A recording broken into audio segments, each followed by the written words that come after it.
क्या कोई व्यक्ति अपनी इच्छा के अनुसार जन्म ले सकता है? तो कई बार हमारे सवालों का जवाब हमारे सवाल में ही होता है।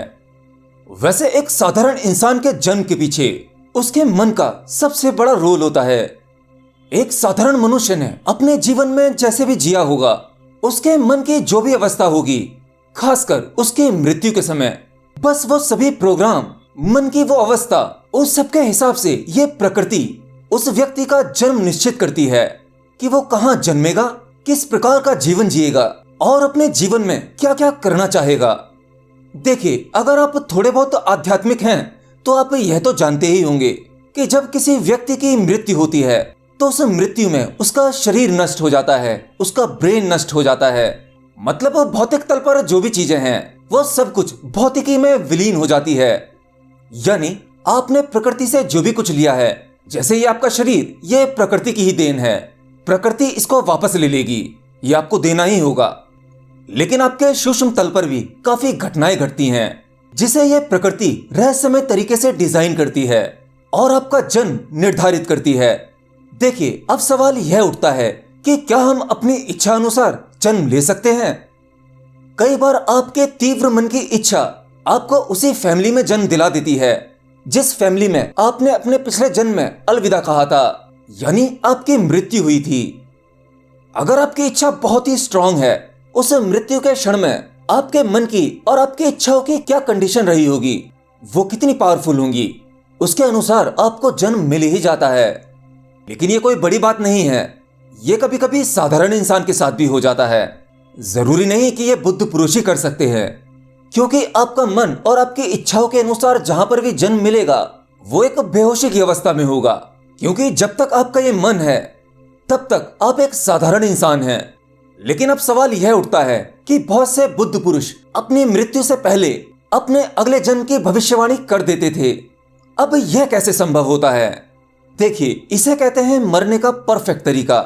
जब ऐसा कोई व्यक्ति जो आध्यात्म की उस जर्नी में कुछ अनुभव कर पाया हो, या जिसने ध्यान में कुछ ऐसे अनुभव किए हों, अनुभव ऐसे जिसमें साधक अपने जीते जी अपनी मृत्यु को देख पाया हो। हाँ, अगर आप एक लंबे समय से ध्यान कर रहे हैं और आपको ध्यान में कुछ एक्सपीरियंसेस होने लगे हैं, तो एक दिन ऐसी घटना घट जाती है जिसमें आप अपने शरीर के बाहर निकलकर अपने शरीर को देख पाते हैं, जिसे आप एस्ट्रल प्रोजेक्शन भी कहते हैं, एस्ट्रल ट्रैवलिंग भी कहते हैं। ज्यादातर ध्यान करने वालों को यह अवस्था घट जाती है, और अगर आपके साथ में ऐसा कुछ घट जाए तो आप अपनी मृत्यु को जीते जी देख सकते हैं और होश पूर्वक देख सकते हैं। तो जब आप प्रकृति द्वारा निश्चित किए हुए समय पर मरोगे, तब आप होश पूर्वक मरोगे। मृत्यु के समय 99% लोग बेहोशी में मरते हैं। तो आपके सवाल में ही आपका जवाब है। जिस प्रकार आपका मरना होगा, ठीक उसी प्रकार आपका जन्म होगा। मतलब मरते समय आपकी जो भी अवस्था होगी, आपके अगले जन्म के समय में भी वही अवस्था होगी। यानी आप बेहोशी में मरे हैं तो आपका जन्म भी बेहोशी में होगा, और अगर आपने होश पूर्वक अपना शरीर छोड़ा है तो आपका अगला जन्म भी होश पूर्वक होगा। बहुत ज्यादा संभावना होगी कि आपके उस जन्म के समय आपको अपना पिछला जन्म भी याद रहे, और यह आपके आध्यात्म की यात्रा के लिए बहुत उपयोगी होगा। तो इसी प्रकार योगी लोग जब अपना देह त्यागते थे, उन्हें मानव कल्याण के लिए जन्म लेना होता था, तो वो अपनी इच्छा अनुसार जन्म ले सकते थे। वो अपने जन्म के लिए जिस परिवार को चुनना चाहें उन्हें चुन सकते थे। लेकिन इस प्रकार का जन्म कोई साधारण जन्म नहीं होता।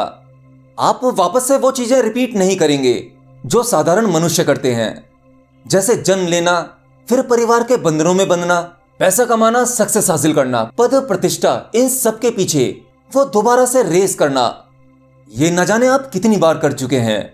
लेकिन जब आप ये जान लेते हैं कि ये सब कुछ आप कई बार कर चुके हैं, तब ये सब कुछ आपके लिए व्यर्थ हो जाता है। और जब सब कुछ व्यर्थ हो जाता है, तब आप साधारण मनुष्य से परे उठ जाते हैं और आप एक रहस्यमय और आनंदमय जीवन जीते हैं। और जो व्यक्ति अपनी इच्छा अनुसार मर सकता है और फिर इच्छा अनुसार जन्म ले सकता है, वो व्यक्ति अपनी इच्छा अनुसार अपनी मृत्यु का समय भी जान सकता है। वो जानता है कि उसे यह शरीर कब छोड़ना है। तो अगर आप इच्छा अनुसार जन्म लेना चाहते हैं तो आपको अपनी मृत्यु के समय पूरे होश में रहना होगा। लेकिन अफसोस, मृत्यु के क्षण में हर व्यक्ति बेहोशी की अवस्था में होता है, लेकिन जो व्यक्ति ध्यान की गहराइयों में उतर पाता है वो अपनी मृत्यु की कला भी सीख जाता है और मरते समय पूरा होश में रह पाता है। इसीलिए मैं अक्सर कहता हूं कि आपको ध्यान करना चाहिए। अपना हर एक पल स्वाभाविक होश पूर्वक जीना चाहिए। जब आपका मानसिक विकास होगा तभी इस पृथ्वी का कल्याण होगा। भगवत गीता में भगवान श्री कृष्ण ने ऐसे ही नहीं कह दिया था कि जब जब इस पृथ्वी पर अधर्म होगा, धर्म की हानि होगी, तब तब मैं इस पृथ्वी पर जन्म लूंगा और धर्म का पुनः निर्माण करूंगा, धर्म की रक्षा करूंगा। देखिए, अब इसका मतलब यह नहीं कि हर बार स्वयं श्री कृष्ण भगवान उतर कर आएंगे। इसका मतलब यह है कि ऐसी दिव्य चेतना इस पृथ्वी पर जन्म लेगी, और वो तो भगवान श्री कृष्ण के जन्म के बाद कई बार ऐसा हो चुका है, या यूं कहें उन्होंने कई बार जन्म ले लिया है। मतलब उस प्रकार की दिव्य चेतना बुद्ध पुरुष जब जब इस पृथ्वी पर जन्म लेगा वो अलग अलग नामों से अलग अलग जगहों पर अपने कर्मों के अनुसार प्रसिद्ध होगा। वह अपने लिए नहीं बल्कि मानव कल्याण के लिए जिएगा। और आप जानते हैं ऐसे बहुत से महापुरुष पृथ्वी पर जन्म ले चुके हैं, जैसे जीसस क्राइस्ट, लाओ त्से, बुद्धा, स्वामी विवेकानंद, महावीर, जय कृष्णमूर्ति। इस प्रकार की यह चेतना इस पृथ्वी पर मानव कल्याण के लिए आती है, धर्म का पुनः निर्माण करने के लिए आती हैं। और श्री कृष्ण ने भी तो यही कहा था, क्यों, है ना?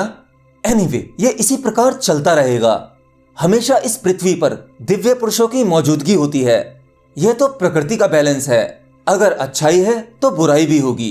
एनीवे, ध्यान करते रहिए, क्या पता आपके साथ वो कब दिव्य घटना घट जाए।